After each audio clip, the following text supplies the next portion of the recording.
So I wanted to give you guys my initial impressions after watching CNN's town hall with Bernie Sanders. I'm not going to play any clips for you in this segment, but I may follow up with another video where we kind of go into some of the specifics, but overall, I think that the town hall was great for Bernie Sanders. Any candidate who can basically get an hour worth of primetime advertising, essentially, that's going to be great for them. And I think that this was overall really great for Bernie Sanders. I would love to see town halls with other candidates, primarily Tulsi Gabbard, Andrew Yang would be fantastic, Elizabeth Warren, and just to be fair, give each candidate their own town hall.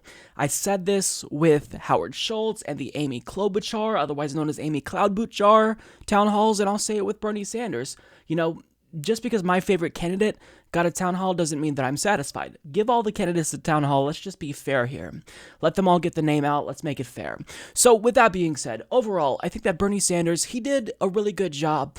I think that there were areas where he really shined, and there were some areas where I was actually a little bit disappointed, and he left room for improvement. So for example, on the question of Venezuela, hated the framing of that question. I hated the framing of a lot of questions, to be clear, but I don't like the framing of that question. However, I do think that Bernie Sanders answered pretty sufficiently. He gave, I think, a satisfactory answer.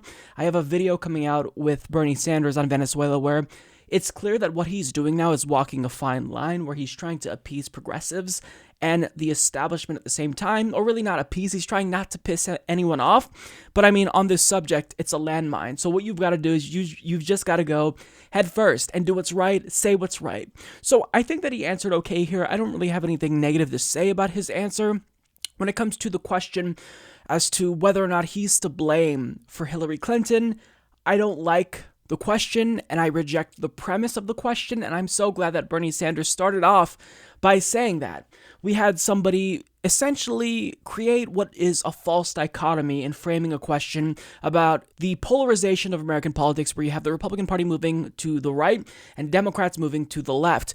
This is incorrect. This is that individual misconceptualizing what's happening, because even if that person was correct to identify the fact that Republicans are moving to the right, Democrats, by and large, they're not moving to the left. There are some individuals within the party, namely Kamala Harris, Elizabeth Warren, Cory Booker, who are copying Bernie Sanders' platform, and that may give you the appearance that, it might be the fact that they're moving to the left, but overall, they're actually moving to the right. On economic policy, they haven't really budged. Most of them have embraced, a living wage, a $15 minimum wage, which is good. But when you look at foreign policy, they're moving to the right. When you look at healthcare, they're not really moving at all. They're saying that healthcare is a right.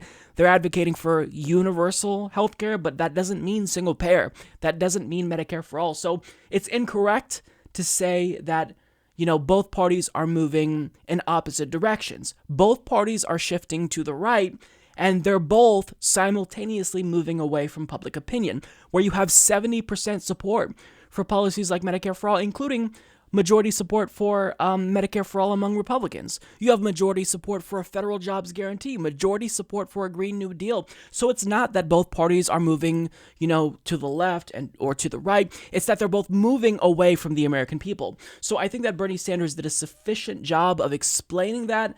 He could have been a little bit more clear in talking just, straight up numbers. 70% of Americans want Medicare for all. So the average voter is not in the middle. The average voter is actually where progressives are. So I would have liked a little bit more clarity here, because that is a huge misconception in politics. And really, that person, I can't be too hard on her, because that's essentially what the consensus is in DC. So other issues he talked about, let's see.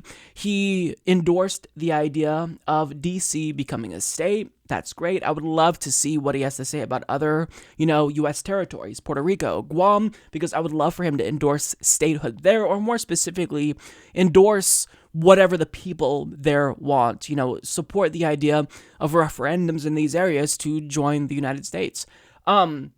Additionally, one area where I really thought he just blew it out of the park was Big Pharma, taking on Big Pharma. It's always been really a strong suit for Bernie Sanders, and he did a phenomenal job in this area as well. So I talked about the good. For the most part, Bernie Sanders, I think he did a good job. One area where I was not happy with his response was reparations. He should have expected this question to come up because you do have some 2020 candidates, Elizabeth Warren, Kamala Harris, Julian Castro, saying the word reparations. And it's important because Black activists have been trying for a long time to have reparations be part of the national discussion, and for good reason. If you think about what happened in World War II, we put Japanese Americans in internment camps, and what did we do?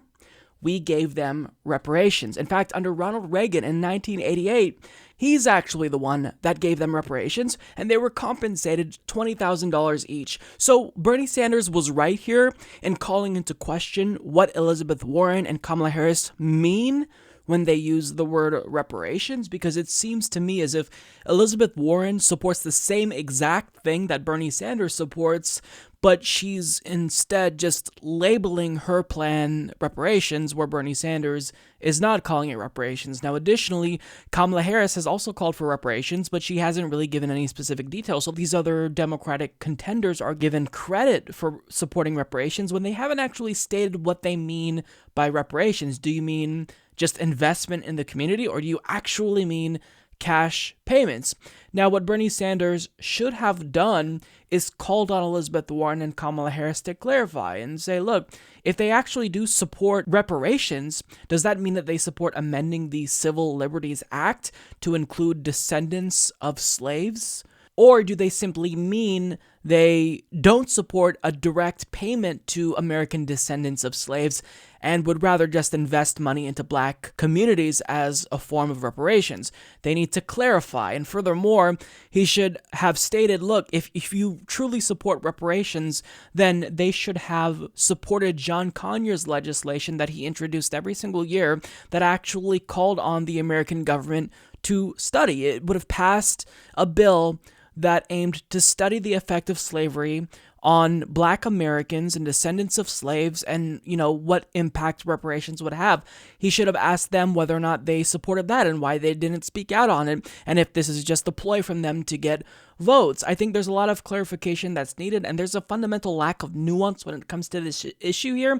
But by and large, I wish that Bernie Sanders prepared for this question and would have been a little bit more concise here, because, on one hand, it's not fair for him to only get criticized for not supporting reparations if everybody else doesn't technically support it, but they're being credited with it when they pretty much support the same thing. So I personally support reparations, and I hope that Bernie comes on board, but you need to be clear. Do you support actual direct payments to American descendants of slaves, or just investing in communities? And if you do support real reparations for descendants of slaves, then why haven't you introduced a Senate version as a companion to John Conyers' House bill?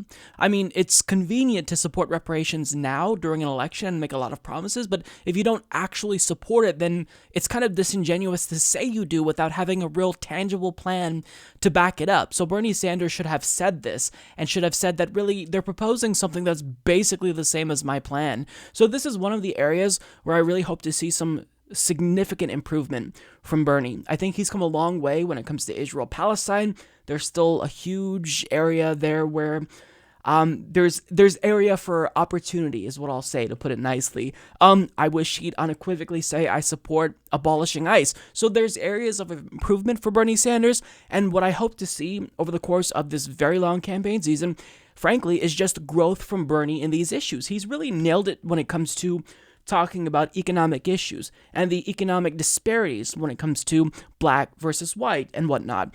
But he's got to pin these things down, because he's going to be hit by the establishment. He's going to be hit by grassroots supporters who are expecting a really nuanced, conversation about these issues.